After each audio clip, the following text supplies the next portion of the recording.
Ser diferente não me torna melhor ou pior que ninguém. A dislexia é minha limitação, mas essa dificuldade não é maior do que a do próximo. A frase é de uma das minhas convidadas de hoje, a escritora, atriz e apresentadora Esther Guimarães. E nós estamos no segundo bloco do Educação. Esther, no bloco anterior você estava contando a tua história, como é que você descobriu que tinha dislexia, chegou até a faculdade. Sim, eu fiz o vestibular na faculdade, fiz oral e fiz escrito, eu vou resumir, tá? Quando eu ingressei na primeira universidade, que eu consegui ingressar, eu sofri muito, principalmente no primeiro período. Sofri com os colegas e sofri com alguns professores. Um, especificamente, ele saiu da sala me agredindo verbalmente, ele não sabia como eu tinha chegado ao 5º período na universidade. Foi assim,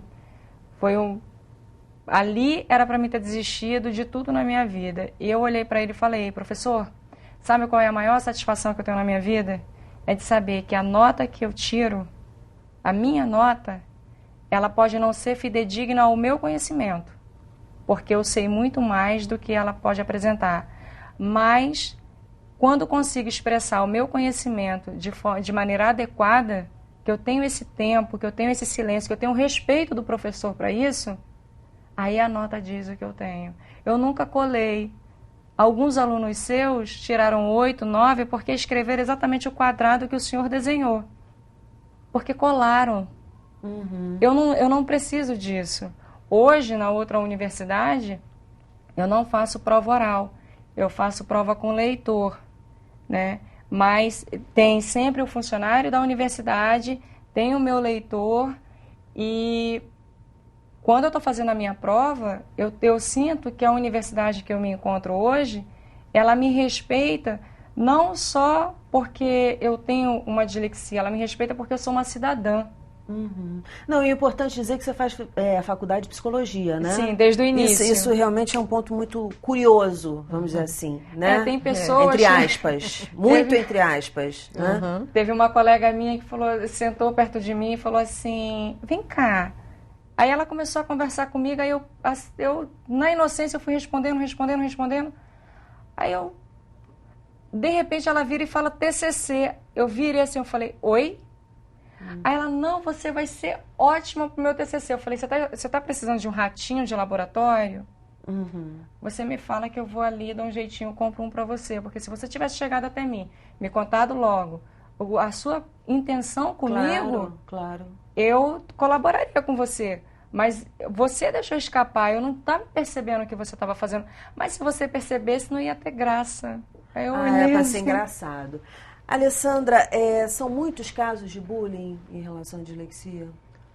Alguns. Acho que hoje, com essa informação, né, que a gente tem, esses programas que tem tido, tem aumentado bastante em relação à dislexia ou qualquer transtorno de aprendizagem ou em qualquer caso de inclusão, tem melhorado bastante, Daniela, mas ainda temos, sim, na própria família, né? Outro dia uma paciente minha falou que a própria prima perguntou se ela era doente, né? Então, assim, tem algumas questões um pouquinho ainda complicadas, sabe? Mas nada melhor do que a informação. Certo. Né? A Esther estava falando um pouquinho como é que é o processo dela. Enquanto ela estava falando, eu estava aqui pensando, falei: não, eu vou perguntar isso para a professora e para a Alessandra. Ela falou: conforme a pessoa vai escrevendo, eu vou vendo a sequência das letras naquela palavra. Eu queria que você explicasse um pouquinho como é que isso se dá dentro da pessoa que tem esse distúrbio, porque quando ela falou, eu falei assim: não, mas eu também vejo a sequência, acho que todo mundo vê a sequência ou não. Como é que é isso, assim, para a gente entender melhor, mergulhar um pouco mais fundo nesse assunto? Como eu te falei, cada caso é um caso, cada criança desenvolve, né, do seu jeito. Então, tem adaptações que a própria criança faz e depende muito do trabalho que foi feito. No caso da Esther, o diagnóstico dela foi muito tardio, né? Ela descobriu já na faculdade. Quando a criança tem esse trabalho desenvolvido desde a fase escolar, desde a fase pré-escolar, é um pouquinho diferente, porque a própria criança tem esse mecanismo de adaptação próprio. Então, cada criança tem um mecanismo diferente, sabe? Na hora da leitura, a criança disléxica troca muito, é importante falar, troca muito B com D, B com P, T com D, F com V. Então, assim, a própria criança faz a leitura, depois faz uma releitura para tentar decodificar. Essa dificuldade de decodificação é muito difícil para eles. Então, ela, às vezes, lê a palavra, lê por sílaba. A questão é o decodificar, não é isso? Isso. É uma pergunta que várias pessoas têm. É hereditário? Sim, a dislexia tem um fundo, a causa tem um fundo genético, neurológico. Então, essa hereditariedade hoje tem sido cada vez mais estudado. Inclusive, muitos casos que a gente começa a avaliar a criança. Essa semana mesmo eu estava conversando com os pais e perguntando sobre as características da filha. Ele, no final, falou, eu tenho muitas dessas características. Então, assim, a gente vem estudando cada vez mais esses casos de avós, de tios. Eu tenho uma criança disléxica que tem 5 casos na família. Muitas vezes, então, pelo que você está me dizendo, a dislexia ela não é detectada, não se sabe. Por exemplo, a Esther vai falar, Esther, você é uma guerreira, porque ela descobriu isso na faculdade, ou seja, ela teve uma vida escolar, não sei como foi a sua vida escolar, mas você teve uma vida escolar para chegar na faculdade. Eu conseguia driblar, por exemplo, minhas colegas iam ler. Eu tenho uma colega chamada Sueli, entre todas, era a que mais ficava presente comigo. E toda vez que sobrava para mim a leitura, eu preferia fazer qualquer coisa, eu barganhava sem ninguém ver, aí eu não lia, eu ouvia. Mas aí, na hora da prova? Quando eu chegava em casa, na hora da prova, se fosse uma prova, por exemplo, espaçada assim, deixa eu tentar mostrar, ó, é grande, isso, né? Mas o espaço é curto. Aí eu preciso disso aqui. Aí eu vou lendo assim, ó, os paradoxos da sabedoria oculta. Você está lendo pedacinhos. Dessa forma que eu leio. Hoje eu já desenvolvi outros macetes e esses macetes eles me deram uma agilidade maior. Mas em época de prova eu ficava olhando todo mundo e eu sempre tinha uma régua. Uma aluna brilhante, a Esther. Né? Não, gente, assim, eu sou professora também, posso dizer, poxa, driblar esse sistema, né, de educação que a gente tem ainda, chegar até a faculdade, descobrir na faculdade que tem dislexia, ou seja, ser uma aluna que conseguiu passar por todos os anos, todas as séries. De verdade, brilhante nesse sentido, porque ela criou estratégias, porque assim, porque o aprendizado, e aí eu digo que é brilhante mesmo nesse sentido, porque o aprendizado ele não é só ativo, mas é interativo. Então, assim, esse momento é interativo. Então, a participação do outro, a mediação, ela é muito importante nesse processo. E aí ela me diz assim, olha, você vai caminhando sozinha, certamente você teve na sua trajetória suportes. Ainda que... Então, com certeza, o apoio da sempre... família, né? Joguinhos, sim. Essas coisas, e eu sou muito curiosa. Uhum. Teve na outra entrevista que nós tivemos juntas, a professora abriu um leque para mim. Aí eu falei, peraí, eu posso corrigir aqui, eu posso corrigir ali.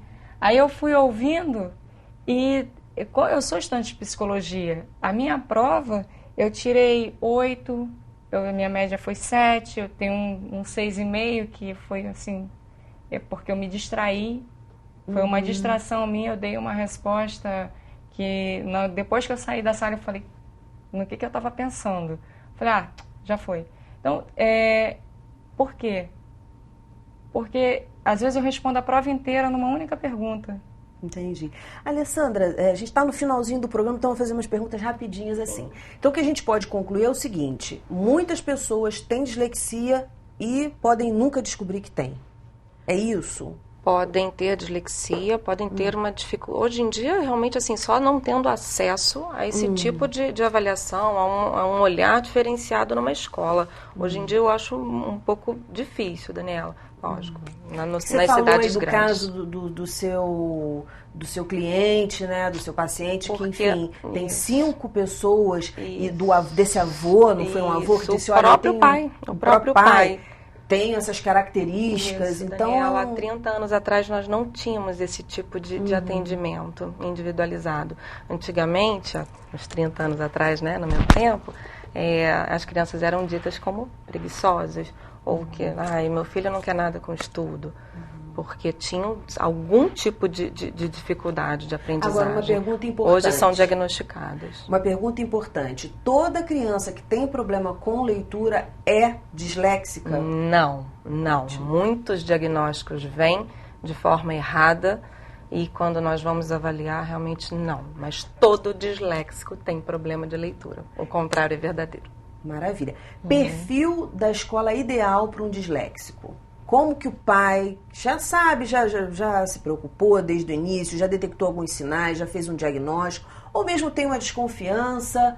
Porque muitas vezes esse processo de alfabetização começa em casa mesmo, com os pais estimulando. Como é que ele vai escolher aquele perfil de escola ideal para o filho dele? Daniela, eu tenho que te falar que todas as escolas têm um perfil adequado para o disléxico.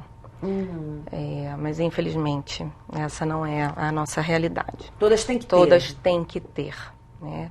Mas não é a nossa realidade.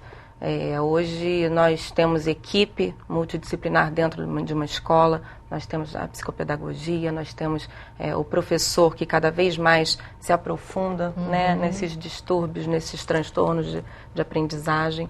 Então, todas as escolas têm que ter esse apoio para essa criança. Acho que a Tereza pode até falar mais um pouquinho sobre isso.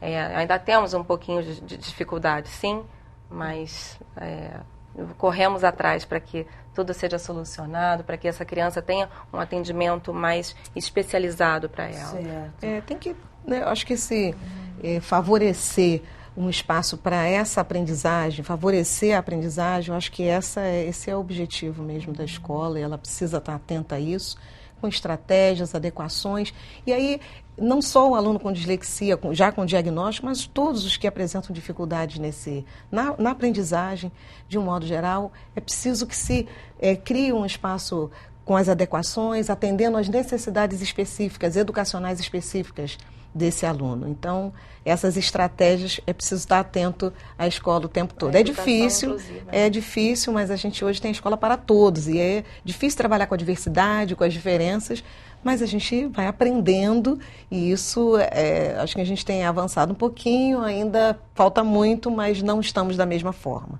Maravilha, muitíssimo obrigada pela presença de todas aqui. Parabéns, Esther, adorei te conhecer a tua história, parabéns mesmo e muito sucesso sempre.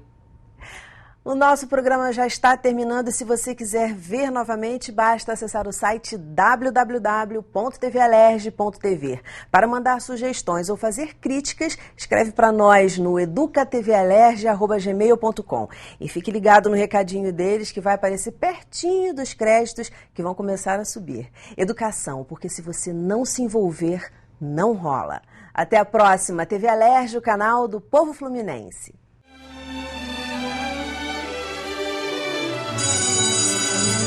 Meu mundo seria que a brincadeira não acabasse, porque a brincadeira é tão legal e eu queria que ela não tivesse hora para acabar. Mundo com fadas, super-heróis, príncipes salvando princesas de vilões malvados.